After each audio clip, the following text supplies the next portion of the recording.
오늘 조금 뭔가 얘기하고 싶은 거는 전략적 공부법인 것 같아. 언니는 좀 공부에 대해서 전략 같은 게 있었어? 언니 나름의 전략? 너무 지금 진짜 시조새 시절이어가지고 기억이 잘 안 나는데.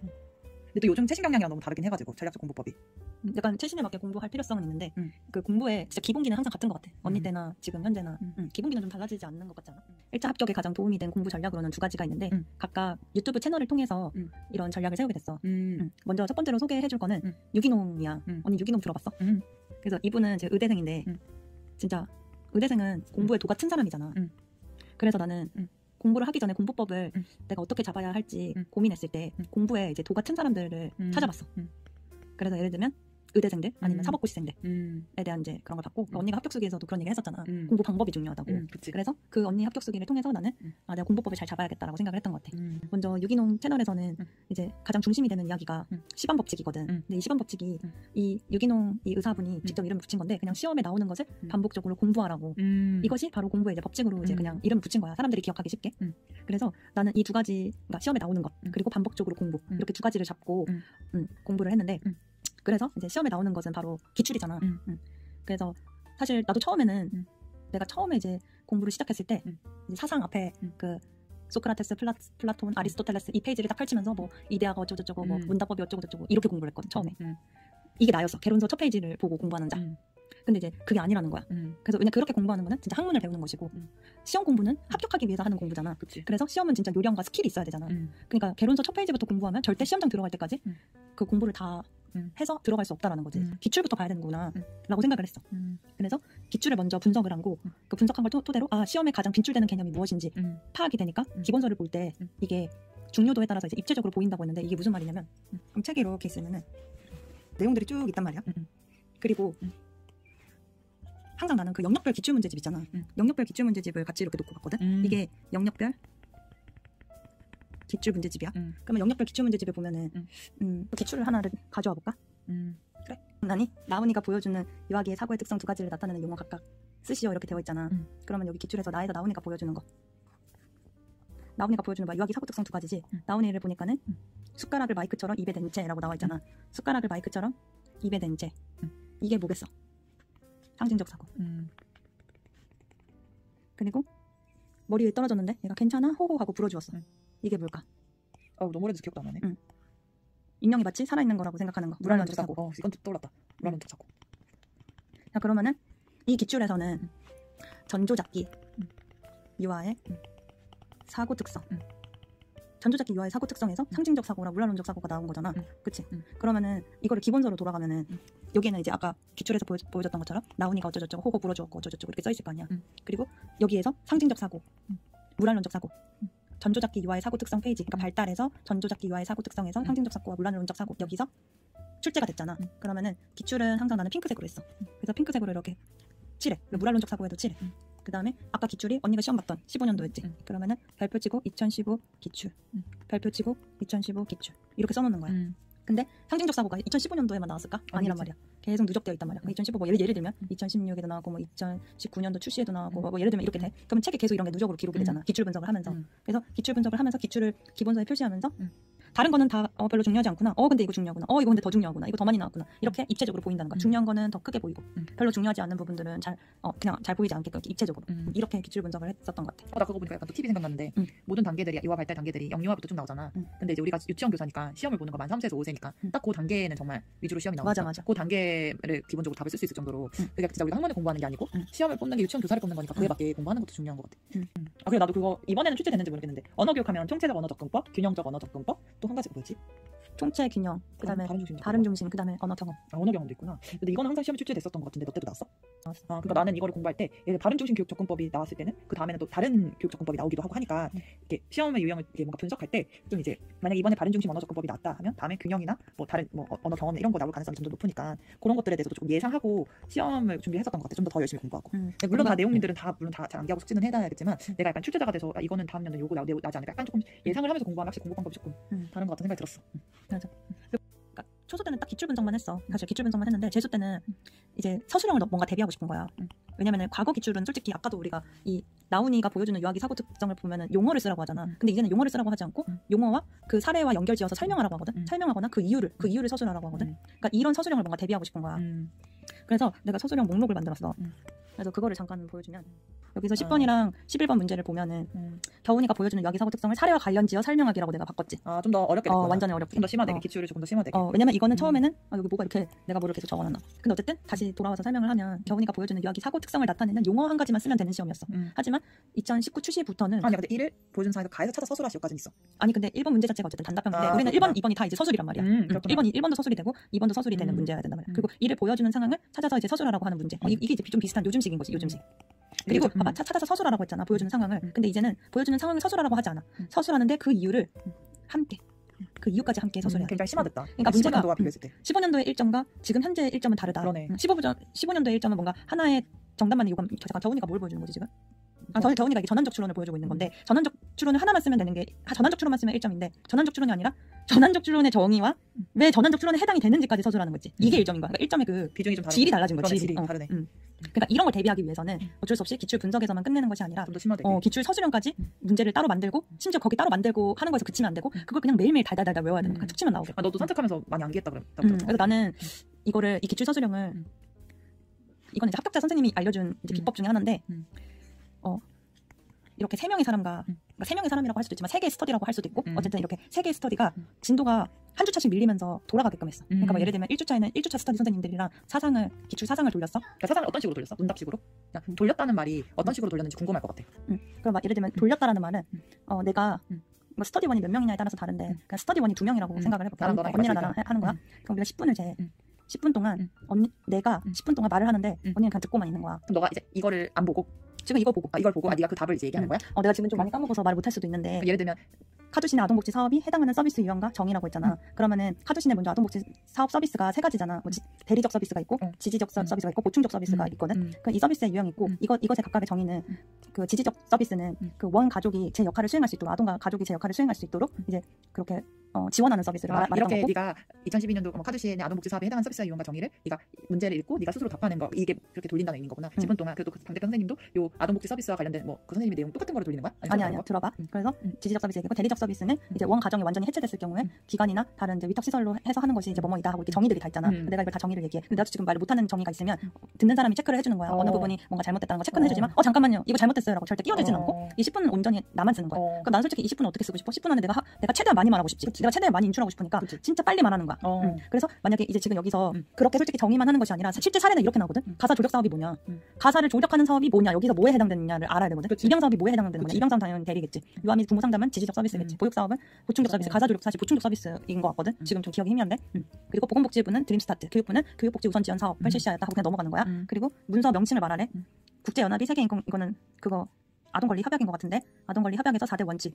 그러면 무차별의 원칙 그런 거 있잖아. 아동 이익 최우선의 원칙. 그다음에 뭐 아동의 의사 존중 및 참여 원칙 뭐 이런 거 중중 있잖아. 그런 것들을 줄줄줄 얘기하고 이렇게 얘기하는 거야. 이걸 10분 동안 얘기를 다 하면 서로 그 사람이 끝냈을 때 그 다음 쌈으로 넘어가는 거야. 그러니까 A 사람이 10분을 말하고 B 사람이 10분을 말한 다음에 이제 A랑 B가 같이 한 5분 정도, 5분 안 해도 돼. 근데 어쨌든 5분 안으로 이거는 이렇게 얘기했으면 좋을 것 같아요. 이거는 저렇게 얘기했으면 좋을 것 같아요. 이거는 저는 이렇게 정의를 정리했어요. 이거는 이거의 키워드는 이건 것 같아요. 이런 얘기들을 하고 저는 이거의 답을 이렇게 하지 않고 이거라고 생각했어요. 왜냐하면 이렇기 때문이에요. 이런 걸 얘기하는 시간을 갖는 거야. 공부가 많이 되겠다. 그래서 예를 들면 이제 이렇게 되는 거지. 이게 이제 이거는 내가 만든 답안이야. 내가 만든 답안을 보면은 여기서 보면 보완적 서비스, 보충적 서비스 같은 말이야. 보충적 서비스, 대리적 서비스, 지지적 서비스 맞지? 가정 내 부모 역할을 일부러 보조해 주는 게 보충. 대리적 서비스는 이제 원 가정이 해체됐을 때 정상적인 가정을 유지하기 어려울 때 내가 이렇게 써놨지. 뭔지 알겠지? 교육복지 우선 지원 사업 이렇게. 그래서 이걸 보면서 다른 사람 것도 체크를 해주고 나도 체크해주고 여기 지금 보라색이나 이런 것들은 그러니까 내가 이렇게 하면서 그러니까 참 이게 좋은 게 이 아이패드가 되게 좋은 게 나는 이걸 어떻게 사용했냐면 만약에 내가 보완적 서비스를 말하는데 가정 내 부모의 역할 일부를 어떻게 해주는 서비스예요 라고 얘기를 했어. 그러면 어떻게 해주는 게 보충이었잖아. 근데 이게 말이 잘 안 나왔잖아. 이 키워드가. 그럼 여기다 이렇게 체크를 해놔. 그러면은 이 키워드를 더 기억할 수 있는 거지. 뭔가 이런 식으로. 그래서 그런 식으로 좀 말이 좀 잘 안 나오는 것들이나 이런 거는 보라 색깔로 이렇게 좀 체크를 해놓고 좀 더 제대로 말하자.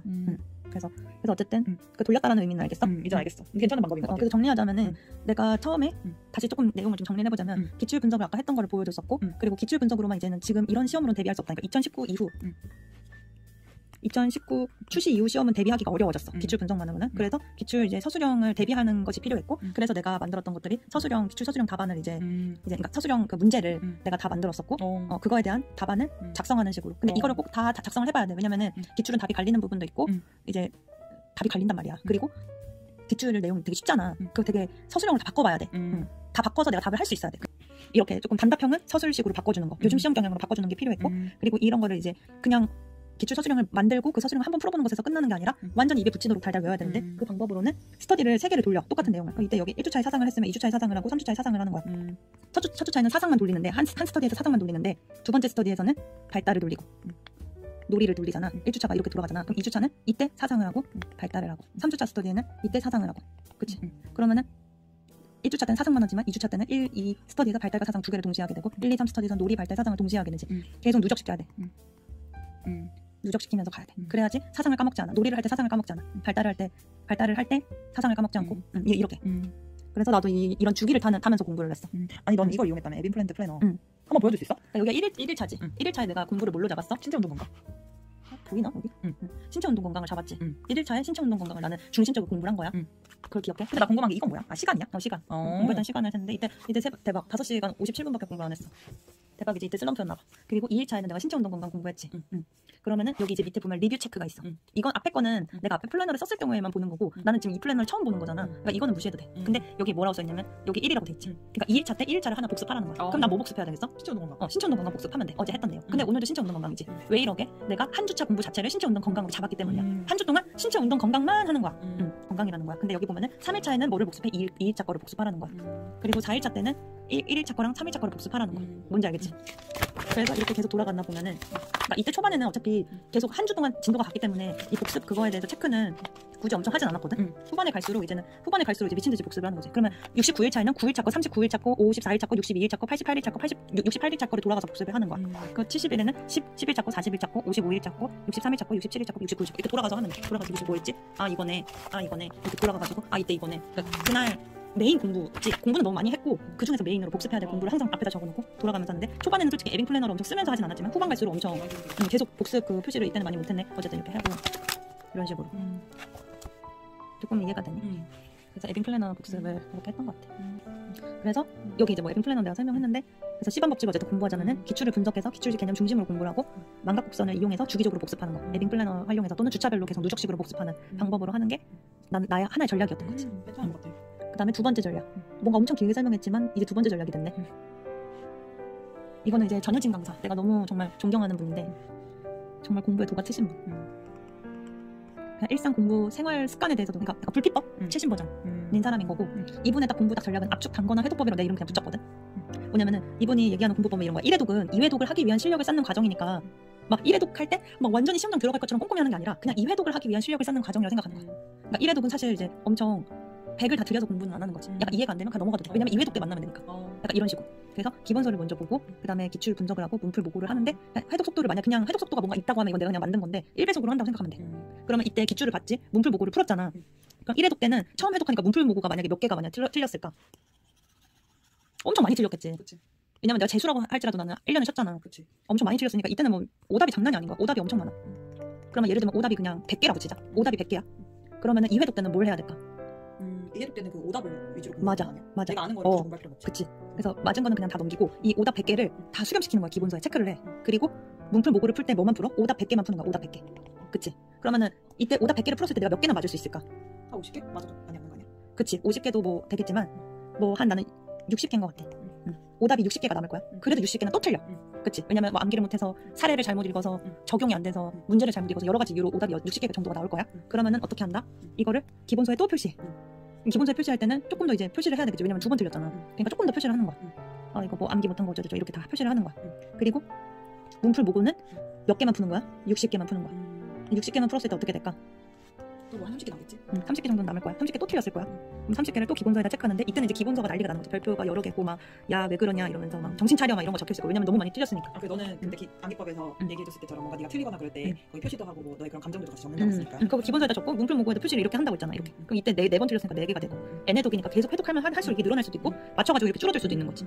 그래서 어쨌든 결국에는 있잖아. 30개 중에 그래도 15개 정도는 끝까지 오답으로 남거든. 끝까지 안 외워지고 끝까지 모르겠고 끝까지 이런단 말이야. 그러니까 이렇게 15개, 그러니까 오답이 100개에서 15개가 줄어드는 과정. 그러니까 진짜 금을 치는 과정이라고 생각하면 돼. 그러니까 이렇게 압축시키는 거야. 내가 모르는 거 어쨌든 다 접하는 거야. 그래서 다 압축시키고 하는 거야. 근데 여기서 좀 중요한 걸 빠뜨렸는데 뭘 빠뜨렸냐면 어쨌든 오답은 그렇게 줄어드는 게 맞고 회독 속도를 보면은 기본서를 볼 때 1배속으로 봤지. 그러면 기본서를 볼 때 1.5배속으로 보는 거야. 기본서 볼 때 2배속으로 보는 거야. 기본서 볼 때 3배속으로 보는 거야. 이게 무슨 말이냐면 1회독 때 기본서를 보는데 의사소통 의사소통을 예를 들면 의사소통 한 과목만 보는데 걸리는 시간이 만약에 5시간이 걸렸어. 그 2회독 때는 어떻게 해야 될까? 1.5배속이잖아. 그러니까 어쨌든 3.5시간으로 본 이거를 돌리는 거고 3회독 때는 2.5시간이겠지? 2배속이니까 2.5시간이 걸리고 결국 N회독 때는 3배속이라고 돼 있지만 무조건 의사소통도 1시간 안에 다 볼 수 있는 실력이 돼야 되는 거지. 그러면 너는 그거를 따로 이렇게 줄을 찌거나 그 부분만 봐서 해독수를 줄이는 거 아니면 전체 줄을 1배속, 2회독 할 때도 전체 줄을 다 봐야 돼 무조건. 전체 줄을 다 보지만 기본서가 이렇게 있으면 이렇게 전체 줄글이 다 있잖아. 그러면은 만약에 내가 기출 분석을 했어? 그럼 이런 표시가 생길 거야. 기출에다가 별 표시를 했어 막. 그치? 그리고 막 내가 기출 서술에다가는 핑크 색깔로 막 이렇게 밑줄도 그었을 거야. 중요한 서술 외우고 싶은 거는. 근데 내가 모국 문풀을 풀었어. 그 모국 문풀 풀었더니 내가 틀린 답들이 있었어. 그러면 어떻게? 나는 파란 색깔로 표시했거든. 근데 보통 모국 문풀은 좀 빨강이랑 겹쳐. 왜냐면은 모고나 문풀 같은 것도 기출 기반으로 내거든. 그러니까 이게 파란 색깔도 생겨. 그래서 조금 곁다리 부분. 시험에 안 나왔지만 나올 수 있는 것들, 중요한 것들. 이런 식으로 이렇게 파란 것도 생긴단 말이야.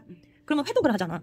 그 회독을 할 때 전체는 다 보지만 빨간 거 파란 거 중심으로 보는 거야. 그치. 뭔지 알겠지? 그러니까 이걸 따로 정리해서 뭔가 요약집을 보는 게 아니라 이 기본서 그대로, 이 표시된 그 자체로. 왜 이걸 봐야 되냐면 내가 이걸 공부하면서 여기에다가 이게 안 외워져가지고 여기다가 뭐라고 막 써놓기도 하고 막 갖다 붙였어. 뭐 사례도 막 자꾸 틀려. 그래서 뭐 여기다 갖다 붙이고 막 여기 막 너무 봐가지고 여기가 막 찢어지기도 하고 이 상태 그대로 있지. 막 낡은 이 상태 그대로 그냥 끄적인 것들 이 자체로 계속 봐야 돼. 이게 그대로 이미지가 내 머리 인이 바뀌도록 봐야 돼. 책이 너무 더러워졌네. 다른 책으로 바꿔야지. 절대 안 돼. 무조건 한 권만 보는 거야. 이 한 권이 다 하는 거야. 이게 오답 노트도 되고 서브 노트도 되고 다 되는 거야. 여기다 기출 분석도 하고 여기 한 권에다 다 하는 거야. 이것만 보는 거야. 달달달달달. 이 과목 할 때는 이 책 보고 저 과목 할 때 이 책 보고 이 과목 할 때 이 책 보고 이 책이 좋은 거 같아서 저 책 사고 절대로 안 돼. 참고는 할 수 있어도 단권화 책으로는 딱 한 권만 계속 누적시켜야 돼. 여기다 계속 누적시켜서 이게 진짜 시험장 가면은 문제 풀다가 이게 머리에 딱 떠오를 정도로 그렇게 어떤 느낌인지 알겠어? 그래서 어쨌든 회독 속도는 그냥 1배속, 1.5배속 이거는 솔직히 의미가 없고 그러니까 무조건 결국에는 막판에는 의사소통 1시간 만에 다 볼 수 있는 실력. 신체 운동 건강, 안정까지 합쳐서 1시간 안에 다 볼 수 있는 능력이 돼야 된다. 그래야 시험 전날 전 과목을 다 돌리고 갈 수 있어. 12시간 동안 전 과목 다 돌리고 시험장 들어가려면 각각 과목당 1시간씩 봐야 돼. 심지어 사상 같은 경우는 30분 안에 봐야 되는 거지. 특히 이런 말들은 너무 좋았어. 문제를 틀리면 기뻐하라.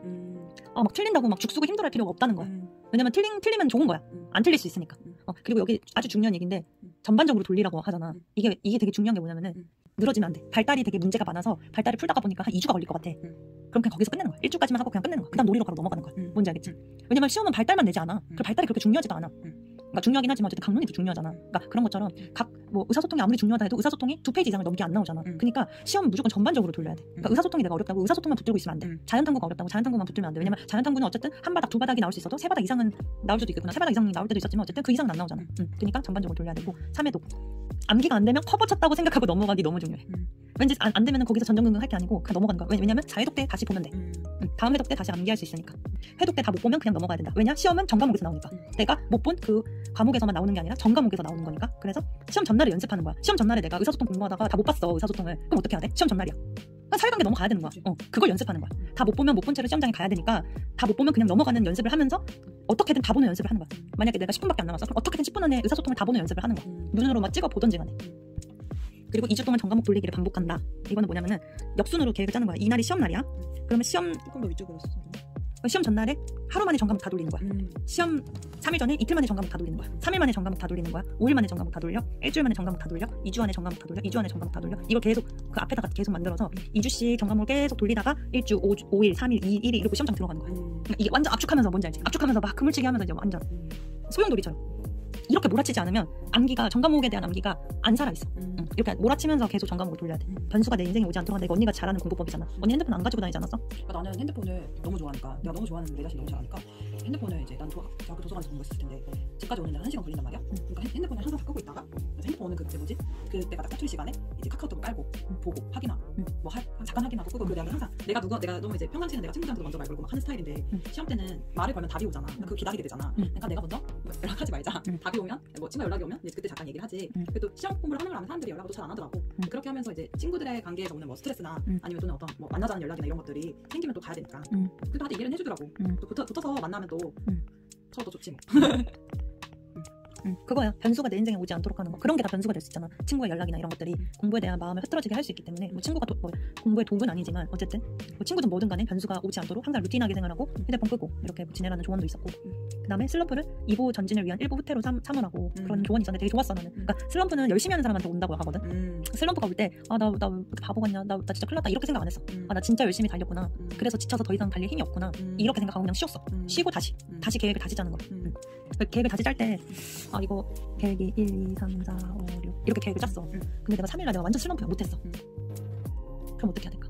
4일부터 하면 되죠. 4일부터 다시 그럼 이때는 4, 5, 6 이렇게 하는 거야. 어떻게든 맞추는 거야. 뭔지 알겠지? 3일날 못하면 4, 5를 묶어서 6 해서 어쨌든 내가 계획한 거 끝낼 수 있도록 하는 거야. 이거는 대충이라도 얼추라도 해내는 거야. 어쨌든 4랑 5의 진도를 어쨌든 해버리는 거야. 원래는 4도 이만큼 공부하고 5도 이만큼 공부할 거지만 내가 슬럼프가 와서 그 시간이 없어. 그러면 이만큼 공부할 시간에 4, 5를 그냥 해버리는 거야. 어떻게든 대충이라도 이런 식으로 슬럼프가 왔을 때 계획을 이렇게 짜서 뭔가 극복할 수도 있는 거지.